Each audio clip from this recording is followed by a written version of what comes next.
Hello student, good morning. Today we have discussed fourth question of unit 3. Our question is discuss the importance and limitation of strategy formulation. કે strategy ફોર્મ્યુલેશનના importance અને limitation તેના ફાયદા અને મર્યાદા જણાવો. આપણે છે એ ગઈકાલે છે સ્ટ્રેટેજી ફોર્મ્યુલેશનની ડેફિનેશન અને એની પ્રોસેસ જોઈ હતી. સ્ટ્રેટેજી ફોર્મ્યુલેશન મીન્સ કે આપણો જે ઓબ્જેક્ટિવ હોય એ પૂરો કરવા માટેનું long term planning, that means strategy formulation. આજે આપણે છે એ સ્ટ્રેટેજી ફોર્મ્યુલેશનના ઇમ્પોર્ટન્સ અને લિમિટેશન્સ, એના ફાયદા અને મર્યાદા જોવાના છે. So first of all we have discuss the importance of strategy formulation. એની અંદર ફર્સ્ટ પોઈન્ટ છે achievement through clarity of objective, કે ઓબ્જેક્ટિવ હેતુની ચોકસાઈ સાથે છે એ સિદ્ધિ, achievement. The strategy formulation make clear the objective of the unit and this objective make arrangement for its achievement with concentrations to bring in long-term changes so that the unit can definitely achieve them. Okay, strategy formulation માં છે એ આપણે છે પહેલાં અગાઉ જોયું છે કે clear objective હોય છે, કે આપણો ઓબ્જેક્ટિવ શું હોય છે એ નક્કી હોય છે, અને ઓબ્જેક્ટિવ નક્કી હોય છે અને એ ઓબ્જેક્ટિવ પ્રમાણે છે એ પ્લાનિંગ કરવામાં આવે છે તો કંપનીને છે એ એચિવમેન્ટ મળે છે, કે કંપનીને છે ડેફિનેટલી એ જે ધાર્યું હોય છે એ સિદ્ધ થાય છે. ઇન શોર્ટ કે સ્ટ્રેટેજી ફોર્મ્યુલેશનમાં હોય છે ઓબ્જેક્ટિવ ક્લિયર હોય છે, અને ઓબ્જેક્ટિવ ક્લિયર હોય છે એને લીધે કંપનીને છે એ પ્રોપર પ્લાનિંગ અને પ્રોપર સ્ટ્રેટેજી છે એ કંપની બનાવી શકે છે, અને પ્રોપર સ્ટ્રેટેજી છે એના યુઝથી છે કંપની છે એ એચિવમેન્ટ છે એ મેળવી શકે છે. Then second point, advance thoughts to solution of problems, કે પ્રોબ્લેમ્સ હોય, કાંઈ પણ સમસ્યા હોય તો એના સોલ્યુશન માટે છે એ એડવાન્સ વિચાર. The management knows the future challenges, threats and the weakness of the unit during the strategy cost process. That means the unit already has the solution to these difficulties that may arise frequently.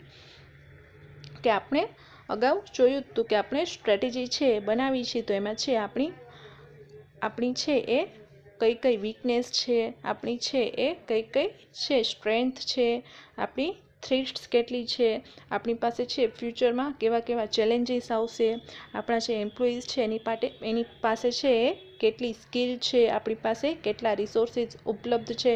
In short આપણે આપણા business વિશે છે એ strategy બનાવી ત્યારે આપણા આખા બિઝનેસનું છે સેલ્ફ એસેસમેન્ટ આપણે કર્યું હોય છે, તો એની લીધે આપણા બિઝનેસની છે વીકનેસ, થ્રેટ, સ્ટ્રેન્થ, સ્કિલ એ બધું છે આપને ખબર જ છે, તો એને લીધે કાંઈ પણ પ્રોબ્લેમ છે એ ફ્યુચરમાં ઊભો થશે તો આપણે છે તાત્કાલિક એનું સોલ્યુશન લઈ આવી શકશું, કેમ કે આપણે આપણા બિઝનેસની છે ટોટલ બધી ખબર જ છે, એટલે કાંઈ પણ પ્રોબ્લેમ જો ઊભો થાય તો આપણે ઇમિડિયેટલી એનું સોલ્યુશન છે એ લઈ આવી શકશું સ્ટ્રેટેજીથી. Then third point, proper decision. During the strategy formulation, the legal and intellectual options are considered. Mathematical analysis of the information is carried out. Then unit is also self-assessed.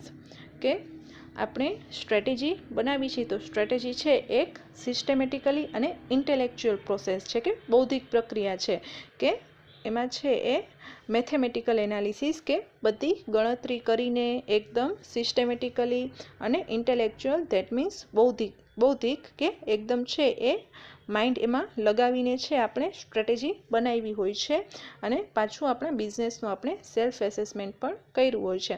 In short કે mathematically આપણે છે strategy બનાવી છે, આપણે છે એમાં માઇન્ડનો પણ use કર્યો છે, કે ઇન્ટેલેક્ચ્યુઅલ પ્રોસેસ છે, અને પાછી સિસ્ટમેટિકલી છે, લોજિકલી છે, કાંઈ પણ ધારીને નથી બનાવી, પણ આપણો જે બિઝનેસ છે એની બધી સ્થિતિ છે એ જોઈ અને એના વિશે વિચારીને બનાવી છે, કે ફ્યુચરમાં કઈ કન્ડિશન આવશે, આપણે કઈ રીતે આપણો ઓબ્જેક્ટિવ પૂરો કરવો. ઇન શોર્ટ આપણે કંઈ એવી પ્રેઝમ્પશન નથી કરી, પણ જે વર્તમાન સ્થિતિ છે એને લઈને જ સ્ટ્રેટેજી છે એ બનાવી છે.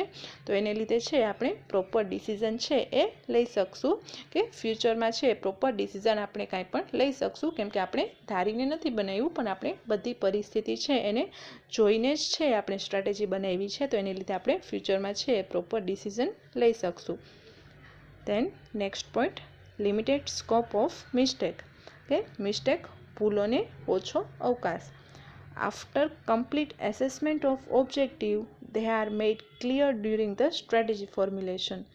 The strategy is formulated keeping in view its long term. After the proper assessment, there is advanced clarity in mind as to which decisions are proper. Hence, there is limited scope of mistake.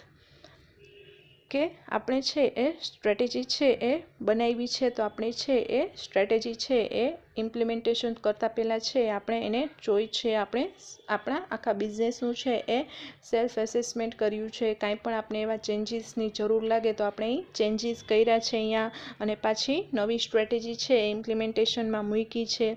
In short આપણે છે એમાં check કર્યું છે કે કાંઈ પણ છે એ problem નથી ને, સ્ટ્રેટેજીથી આપણે જો આપણો ઓબ્જેક્ટિવ ન મળતો હોય તો આપણે પાછો એ સ્ટ્રેટેજીમાં ચેન્જ પણ કરી શકીએ છીએ.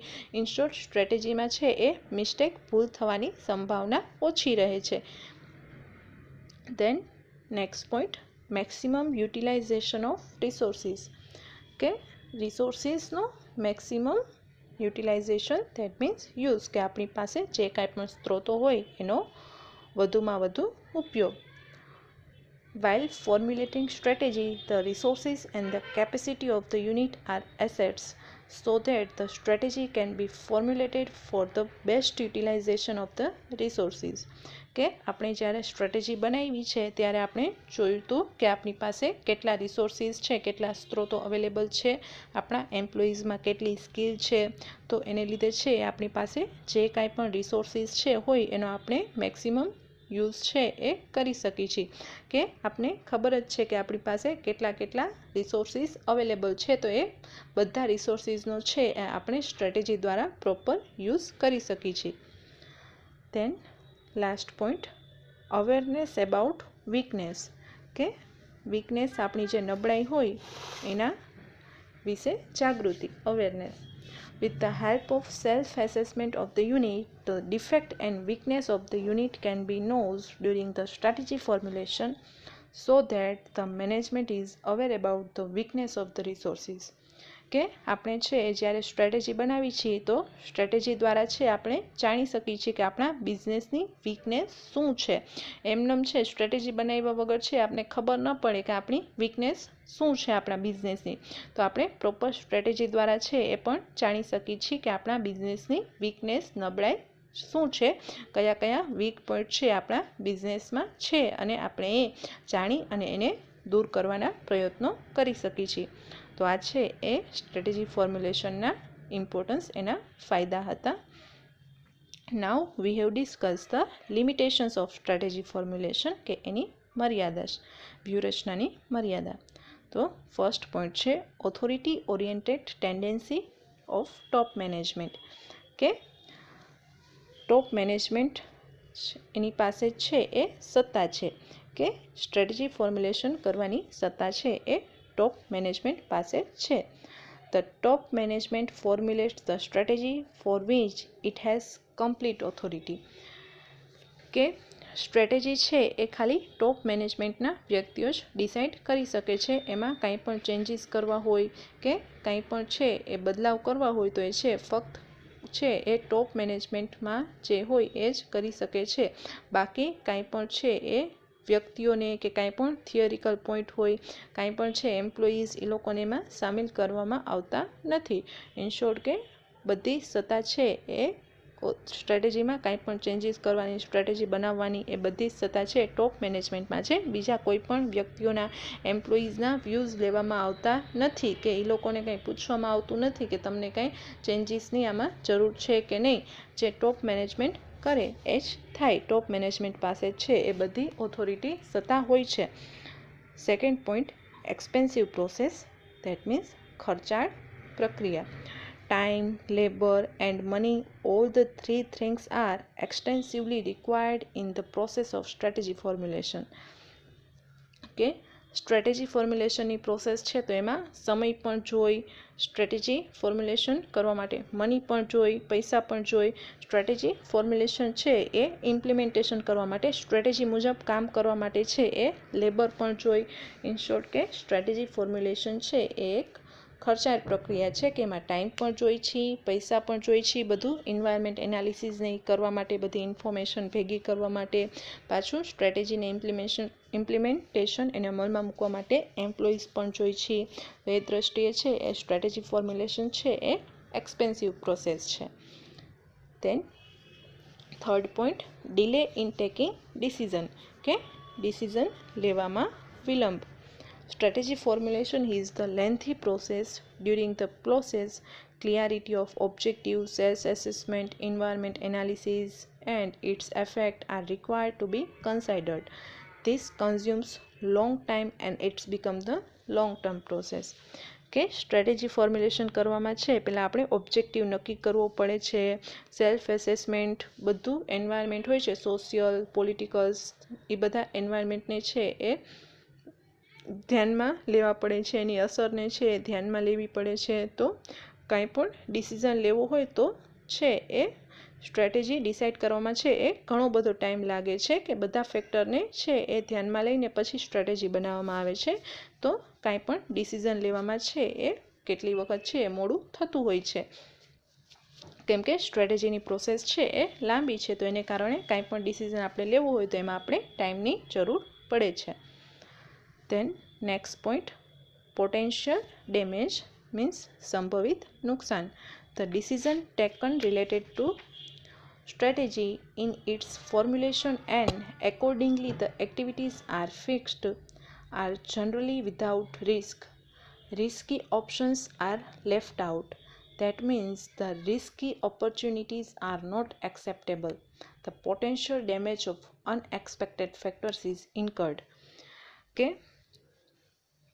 પોટેન્શિયલ ડેમેજ સંભવિત નુકસાન કે સ્ટ્રેટેજી આપણે બનાવી છે તો એ સ્ટ્રેટેજીમાં છે એ રિસ્ક રહેલું હોય છે કે આપણી સ્ટ્રેટેજી છે એ મુજબ આપણો ઓબ્જેક્ટિવ આપને મળે પણ અને ના પણ મળે.